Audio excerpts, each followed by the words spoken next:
Hey everyone, welcome to the Gaming X. Today we're taking a look at our review for Mega Man Legacy Collection 1 and 2 on the Nintendo Switch. Now, is this one a worthy add for your Switch library, or did they somehow screw this port up? Well, grab a seat, hit that subscribe button, like the video and comment below, and let's jump in and find out.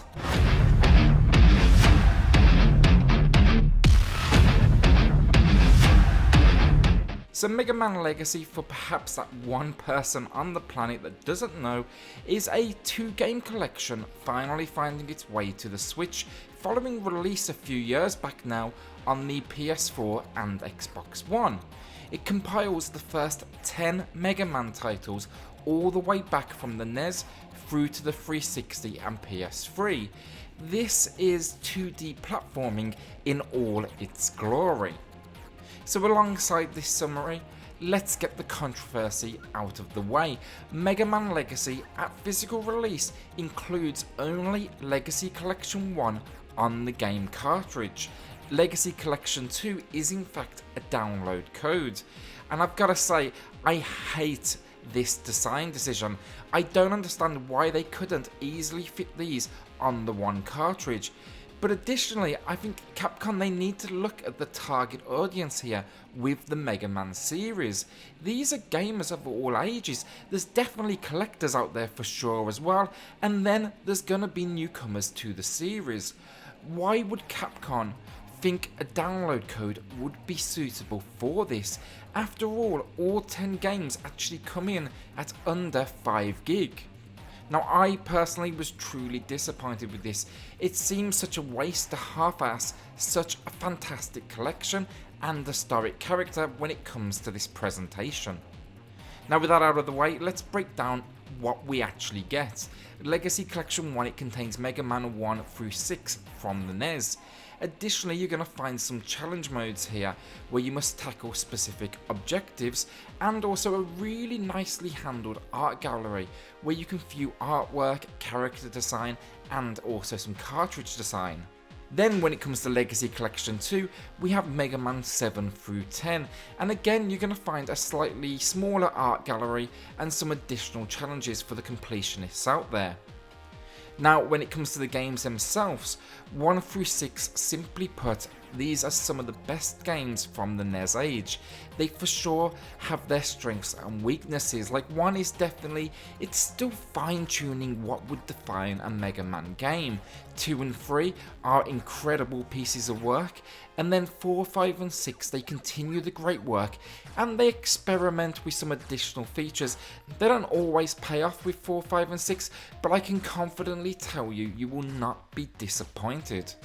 Then we have Legacy Collection 2, and this is by far the weaker part of the package, not because it's a digital code, but because of the games included.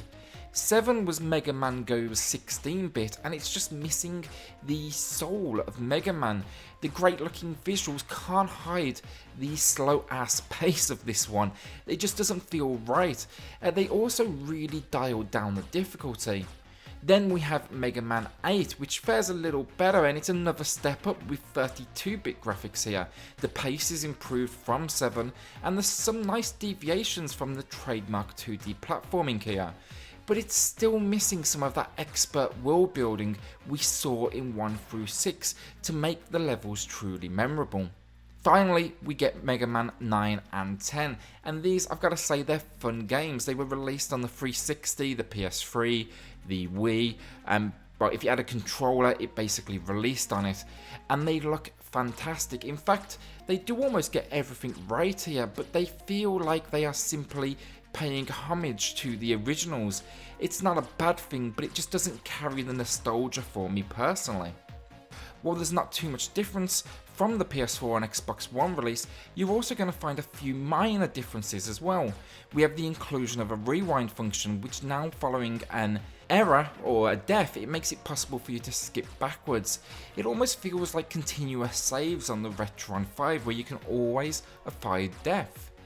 We also have a turbo mode which essentially compensates for some of the minor lag these titles suffered from originally, and I've got to say it's truly a new way to play.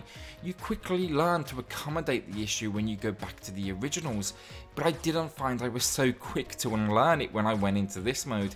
It's definitely a lot of fun and definitely a new way to see these games.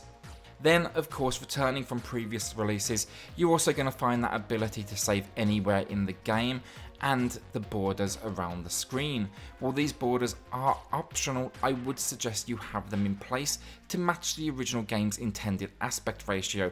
After all, this is how the developers intended for you to tackle their game. Now, the last point I want to make here is the gameplay itself. While the Joy-Cons, they do work fine, if you have the option to do it, then go into this one with the Pro Controller. For me, personally at least, it was an absolute must. These are for the most part brutal games with punishing difficulty, and the Joy-Cons just didn't quite stand up to the accuracy that I needed throughout. It's in no way game breaking though, it is an optional suggestion. These games work fantastically in handheld mode, and I would still use the Joy-Cons then. I'm just talking about when I'm sitting down in the evening in front of the TV. Overall, they play really well. It's strong emulation, the graphics and sound, as I said, it hits all the right marks. And while I'm not a big fan of the rewind feature honestly, and save states, it's of course optional, and it's a great way to get a new audience into the franchise. So the final verdict, and you know what, it's a great collection of games. For $39.99 you're getting a total of 10 Mega Man games, 2 of which, yes, in my opinion are weak, but that's still roughly only $4 per game in the US. Now, I collect for the NES personally, and I can promise you for the first 6 titles alone here, you're going to be paying considerably more for them if you go the retro route. And I don't want to focus on it too much, but the download code for Legacy Collection 2 simply sucks. As I said at the beginning, why they couldn't get them on one cartridge is crazy to me, but at least here it's the weaker half of the package. Overall, it did damage the experience for me, that's for sure. But that's one of the few minors I find with the entire Mega Man Legacy package. For those out there acting like it's almost deceiving gamers, I've got to give some credit to and respect to Capcom. There is a note on the front cover, it's not like they're hiding it from us. Yes, it's a lazy design decision, but at least it's not some nasty surprise that was hidden in the small print on the back of the box.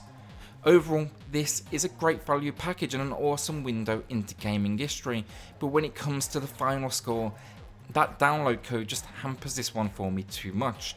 It's one issue, but to me it's an absolutely huge one. The Gaming X awards Mega Man Legacy Collection 1 and 2 for the Nintendo Switch a 7 out of 10.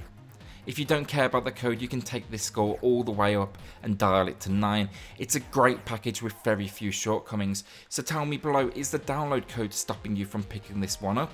Will you be getting it in fact and you don't really care about that? Do you have it already? Let me know in the comments below. Thanks so much for watching, hit subscribe for all your latest gaming news and reviews, and we'll see you on the next Gaming X.